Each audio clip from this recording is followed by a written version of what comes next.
स्वामी जी, कभी अगर साधना करते हो ना, क्रोध बहुत आता है। मेरे साथ भी ऐसा होता है। क्या रीज़न हो सकता है इस चीज़ का? क्रोध तो दोनों कारण से आते हैं। एक तो जो हमारे साथ कोई नकारात्मक तत्व जुड़ा होता है, जो हमें हमारे जीवन को प्रभावित करता है या हमारे घर परिवार के सदस्यों को प्रभावित करता है या हमारे घर में कहीं न कहीं होता है। तो हम जी, जी। पूजा-पाठ करते हैं तो उसको जो आक्रमण होता है तो उससे वो आक्रमण होकर वो एक तरंगे छोड़ता है, क्रोध के। तो उसके उसके कारण हमारे अंदर भी क्रोध के जो है वो भावना बढ़ती है। दूसरा ये है कि जो आप साधना करते हो, तो साधना में विघ्न उत्पन्न करने के लिए या आपकी परीक्षा लेने के लिए जो रुद्र शक्तियाँ हैं, वो भी आपके अंदर क्रोध उत्पन्न करती है। क्रोध की गति। आहार भी कारण हो सकता है स्वामी जी?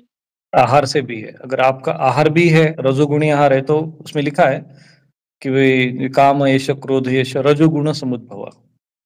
तो काम और क्रोध का जो कारण है, इसलिए थोड़ा-सा उस समय जब आप साधना करते हैं, तो आपको लाल मिर्च का प्रयोग नहीं करना चाहिए, गरम वस्तु ठीक का है। सेवन नहीं करना चाहिए, मसालेदार वस्तु का सेवन नहीं करना मसाला आदि का नहीं सेवन नहीं करनी करना। चाहिए। और स्वामी जी, जैसे कोई पाठ हम कर रहे हैं स्तोत्र, जैसे गणेश सर्वशीष की एग्ज़ाम्पल ले इसमें सकते हैं। जो इ तो हाँ, हमें कैसे पता लगता है कोई चीज़ सिद्ध हो गई है जैसे हमें? ये सवाल मैंने नीचे पढ़ा था किन्हीं का, तो मुझे आया था ये सवाल ऐप पढ़ने वाला, कि कैसे पता लगे कि चीज़ सिद्ध हो गई है हमें जैसे? कुछ अनुभव ऐसे होते हैं वैसे? अब जैसे अभी देखो अनुभूतियाँ तो होती है, सूक्ष्म रूप से तो अनुभूतियाँ होती ही है। जैसे आप कोई हाँ जी, अगर बिल्कुल। अनुष्ठान करते हैं, तो अनुष्ठान के अंतिम दिन जो है या 1 दिन पहले वो देवता का सपना आदि के माध्यम से दर्शन या संकेत होता है। ये एक ओके, तो स्पष्ट हो गया, स्पष्ट हो गया, स्पष्ट ठीक है। अनुभव हुआ।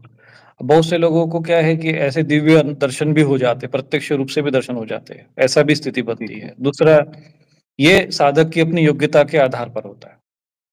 कुछ ठीक है। लोगों को ऐसे भी संकेत नहीं होते हैं, परंतु जैसे कुछ लोग कर्म दोष या पितृदोष होने के कारण क्या है कि वो चीज़ें फिर उसको ज़्यादा मात्रा में होती है, नकारात्मक मान लो कि एक नक ऐसे 2 साधक है, जिसके अंदर पितृदोष है, नकारात्मकता अधिक है, वो पाठ करेगा 1000 और एक साधक ऐसा है जो जिसके घर में पितृदोष नहीं है, सात्विक है, सदाचारी है, पहले से ही उसका आहार-विहार शुद्ध है, कभी जीवन में मांसाहार आदि का सेवन नहीं किया, तो वो जब पाठ करेगा, तो दोनों के पाठ करने दोनों के अनुभव भिन्न हो जाएँगे। भले ही साधना पद्धति क्रिया प्रक्रिया सब सेम एक रही जैसी होगी, होगी तब सेम रहेगी सेम तब भी। रही होगी।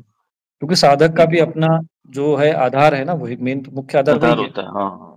तो इसीलिए उसके आधार के अनुसार अनुभूतियों में थोड़ी-सी अंतर आ जाता है। ठीक है इसलिए स्वामी जी, इस ठीक है। मामले में कभी ये नहीं सोचना चाहिए, हतोत्साहित नहीं होना चाहिए कि नहीं, हमें तो वैसा अनुभव नहीं हुआ जैसा कि इन्होंने बताया वैसा अनुभव हमें नहीं हुआ, तो इससे हतोत्साहित नहीं होना चाहिए, उसी को करते रहना चाहिए। अपने गुरु पे, अपने संत महापुरुषों के मार्ग शास्त्रों पर अपना विश्वास बना के रखना चाहिए और सोचना चाहिए कुछ कमियाँ हमारे में हैं।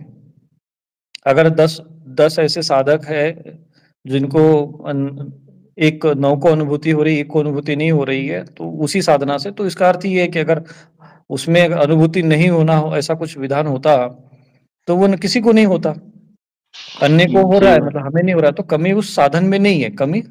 कमी हम हमारे में है। अपने हमारे मन में है या शरीर में, प्राण में, मुझे बुद्धि में, जो भी याद है है मैंने कर्म। कहीं सुना था स्वामी जी, वो कहा जाता है कि अगर गुरु सही है, मंत्र सही है, मार्गदर्शन करने वाला सही है, तो फिर भी नई चीज़ प्राप्त हो रही है तो कमी हम में ही है।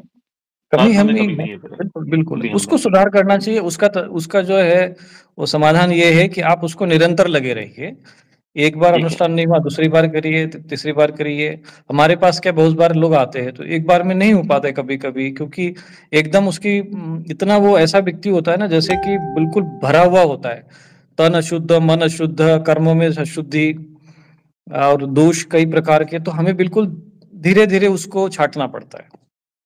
एकदम ठीक है स्वामी झटके से जी, ही ठीक वो है, सब चीज़ें नहीं होती है। ठीक है। तो इसीलिए सब सर्वप्रथम जो है हमें ध्यान देना चाहिए कि अनुभूतियाँ नहीं भी होती हैं तो हतोत्साहित नहीं होना चाहिए। दूसरा है कि उसको कंठस्थ कर लेना चाहिए। यदि वो कंठस्थ ठीक हो है। गया, जैसे मान लो किसी कई लोग बजरंग बाण कंठस्थ कर लेते हैं, सिद्ध हो जाता है। अब वो रात में सोए हुए हैं, अचानक कोई ऐसी जगहों पे सो गए जहाँ पर उनके ऊपर कोई आसुरी तत्व आक्रमण हुआ, तो अपने आप बजरंग बाण आरंभ हो जाता है, स्टार्ट हो जाता है। तो क्यों स्टार्ट हुआ भाई? ठीक है। क्यों स्टार्ट हुआ? हुँ, क्योंकि क्योंकि वो अटैक सिद्ध हो रहा है हो बाहर से कहीं से। क्योंकि वो सिद्ध हाँ, कोई हुआ किसी से अटैक हो रही है बाहर क्योंकि से। वो ठीक है, ठीक है, ठीक है। क्योंकि वो सिद्ध हुआ है, तभी वो अपने आप आरंभ हुआ।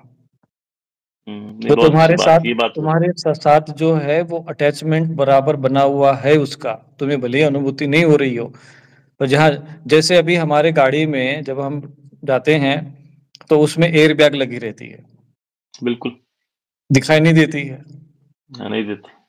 लेकिन जैसे ही एक्सीडेंट होता है तो एयर बैग फटाक से बाहर आ जाती फटाक से है। बाहर आ जाती है, जान बचा लेती है। इसका अर्थ क्या है? एयर बैग हमारे साथ है वहाँ पर। ऐसे है। ही ये सब चीज़ें जो है, जो हम साधना करते हैं, कवच करते हैं, अनुभूतियाँ हो चाहे ना हो, यदि हमने गुरु के मार्गदर्शन में नियम के अनुसार यदि उसको किया है, तो ये चीज़ें हमारे साथ जुड़ी हुई है। और जब हम संकट ठीक है में समझ फँसेंगे, ऐसी परिस्थिति में आएँगे, तब होगा। हम हमारे जीवन में भी ऐसे कई अनुभूतियाँ होगी। कई साधकों को ये अनुभव होता है कि नहीं अचानक ऐसा हो गया और लोग बोलते हैं, "अरे यार! वहाँ पे पता नहीं कैसे बच गए हम।" जहाँ सच दूसरे में, लोग सही बात समाप्त हो गए। मेरा एक श्रद्धालु शिष्य था यहाँ जुड़ा हुआ और उसका एक्सीडेंट मोटरसाइकिल से दोनों आ रहे थे, ये मोटरसाइकिल चला रहा है, पीछे वाला बैठा हुआ था। है। अच्छा। तो अचानक वो मोड़ पे ऐसी गाड़ी से मतलब स्पीड में थी और उधर से कोई गाड़ी है, दोनों में एक्सीडेंट हो गया।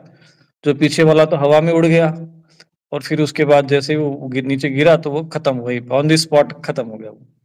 और इसको चूँकि फ्रंट पे ये था तो इसकी छाती वगैरह में तो वो लग गया चोट। फिर इसने मुझे उसी समय, उसी परिस्थिति में मुझे फ़ोन किया, "गुरुजी मेरा एक्सीडेंट हो गया", थोड़ा बस इतना बोला और वो फिर उसका फ़ोन कट गया। तो मैंने कहा कि चलो, चूँकि विशेष सेवक रहा है पहले, इधर लोकल का ही है, क्षेत्र में ही रहता था। तो मैंने देखा कि उसको उसी समय में ऐसा लगा कि बस मतलब कुछ समझ में नहीं आया कि बस अब किसका ध्यान करें, किसका चिंतन करें। तो बस सीधा उसको मेरा ध्यान आया।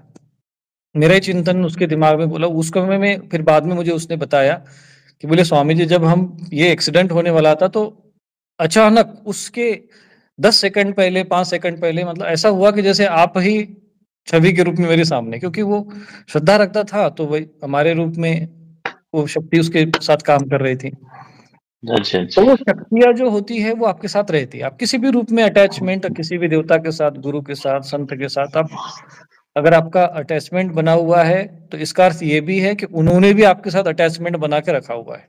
बना के रखा परंतु हुआ। वो ऐसा नहीं है कि कभी भी आपके सामने खड़े हो जाएँगे, कभी भी आपको अनुभव करा देंगे, ऐसा नहीं है। ये उनके ऊपर निर्भर होता है। कब आपको अनुभूतियाँ हुँ। करानी है, क्या अनुभूति नहीं करानी है, ये।